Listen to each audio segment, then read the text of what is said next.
Hai teman-teman, kembali lagi dengan aku Naomi. Kali ini aku akan membahas tentang urgensi literasi digital. Teman-teman, pada tahu nggak literasi digital itu apa? Sebenarnya tanpa kamu sadari, di dalam kehidupan kamu sedang melakukan literasi digital loh. Seperti pembelajaran jarak jauh saat ini, kamu dituntut menggunakan beberapa media seperti Zoom, Jmeet, maupun WhatsApp. Sehingga literasi digital bisa diartikan sebagai pengetahuan dan kecakapan untuk menggunakan media digital, alat-alat komunikasi atau jaringan dalam menemukan, mengevaluasi, menggunakan, membuat informasi, dan memanfaatkannya secara sehat, bijak, cerdas, cermat, tepat, dan patuh hukum dalam rangka membina komunikasi dan interaksi dalam kehidupan sehari-hari. Menurut Paul Gilster, dalam bukunya yang berjudul Digital Literasi, mengartikan literasi digital sebagai kemampuan untuk memahami dan menggunakan informasi dalam berbagai bentuk dari berbagai sumber yang sangat luas yang diakses melalui piranti komputer.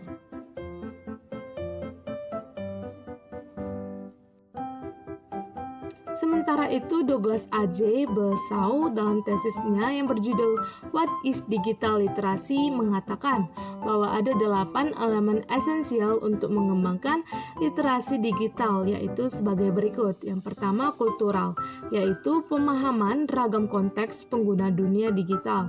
Kedua, kognitif, yaitu daya pikir dalam menilai konten. Ketiga, konstruktif, yaitu reka cipta sesuatu yang ahli dan aktual. Keempat, komunikatif, yaitu memahami kinerja jejaring dan komunikasi di dunia digital. Kelima, kepercayaan diri yang bertanggung jawab. Keenam, kreatif, melakukan hal baru dengan cara baru. Ketujuh, kritis dalam menyikapi konten. Dan kelapan, bertanggung jawab secara sosial. Menurut UNESCO, konsep literasi digital menaungi dan menjadi landasan yang penting bagi kemampuan memahami perangkat-perangkat teknologi informasi dan komunikasi, misalnya dalam literasi TIK, yang merujuk pada kemampuan teknis yang memungkinkan keterlibatan aktif dari komponen masyarakat, sejalan dengan perkembangan budaya serta pelayanan publik berbasis digital. Maka dari itu, prinsip dasar pengembangan literasi digital antara lain sebagai berikut.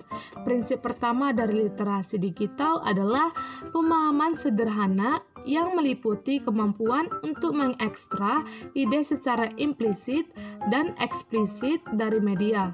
Kedua, literasi digital adalah saling ketergantungan yang dimaknai bagaimana suatu bentuk media berhubungan dengan yang lain secara potensi, metafosis, ideal, dan harfiah. Ketiga, faktor sosial. Berbagi tidak hanya sekedar sarana untuk menunjukkan identitas pribadi atau distribusi informasi, tetapi juga dapat membuat pesan tersendiri.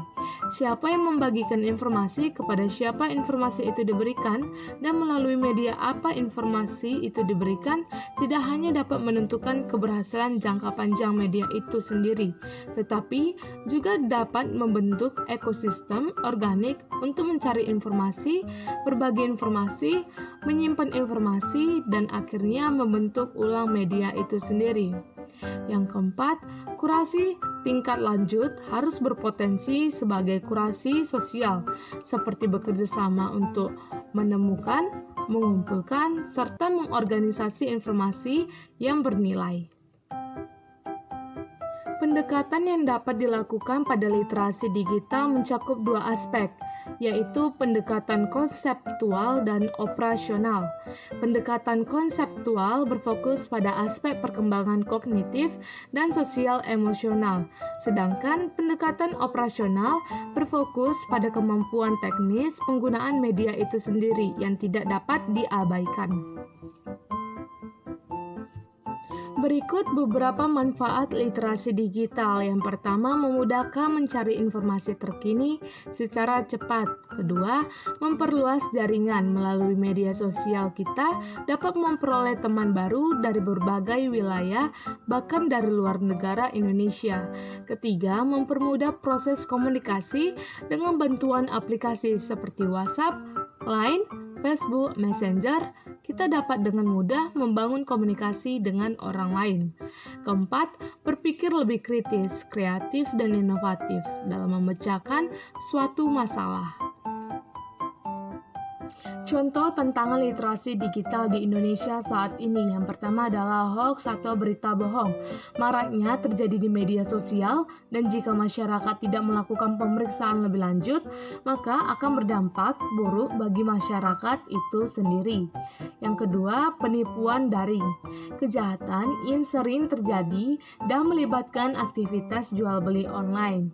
Yang ketiga, eksploitasi seksual anak, termasuk adanya penyebaran konten pornografi anak.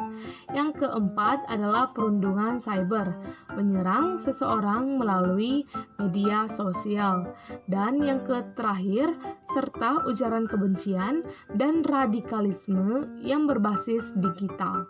Oleh karena itu, kehadiran literasi digital diharapkan dapat menangkal segala bentuk kejahatan digital yang marak di tengah-tengah masyarakat.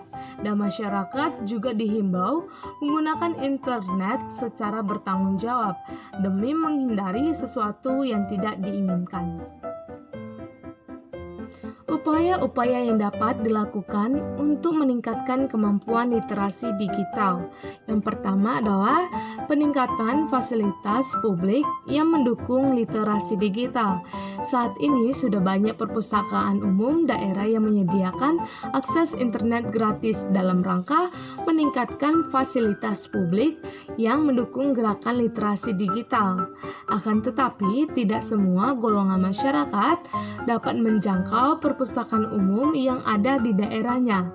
Oleh karena itu, pemerintah pusat maupun daerah perlu mengadakan fasilitas internet gratis yang dapat menjangkau ke seluruh kalangan masyarakat. Kedua adalah pengadaan pelatihan dan kegiatan literasi digital di masyarakat. Kegiatan ini banyak sekali contohnya, misalnya memperkenalkan aplikasi-aplikasi resmi untuk membaca buku secara gratis dan legal di smartphone. Ketiga, sosialisasi penggunaan internet yang benar dan keberadaan UU ITE. Saat ini, masih banyak orang yang percaya dan menelan informasi yang mereka dapatkan secara mentah-mentah tanpa mengecek kebenarannya terlebih dahulu. Sedihnya lagi, informasi tersebut mereka sebarkan kembali melalui media sosial. Akibatnya, hal ini menjadi menjalar luas kemana-mana. Padahal kredibilitas sumber dan kebenaran isi informasi tersebut tidak dapat dipertanggungjawabkan. Sekian penjelasan singkat dari aku tentang urgensi literasi digital. Semoga informasi ini bermanfaat untuk kita semua. Dan sampai jumpa lagi di video berikutnya. Bye-bye.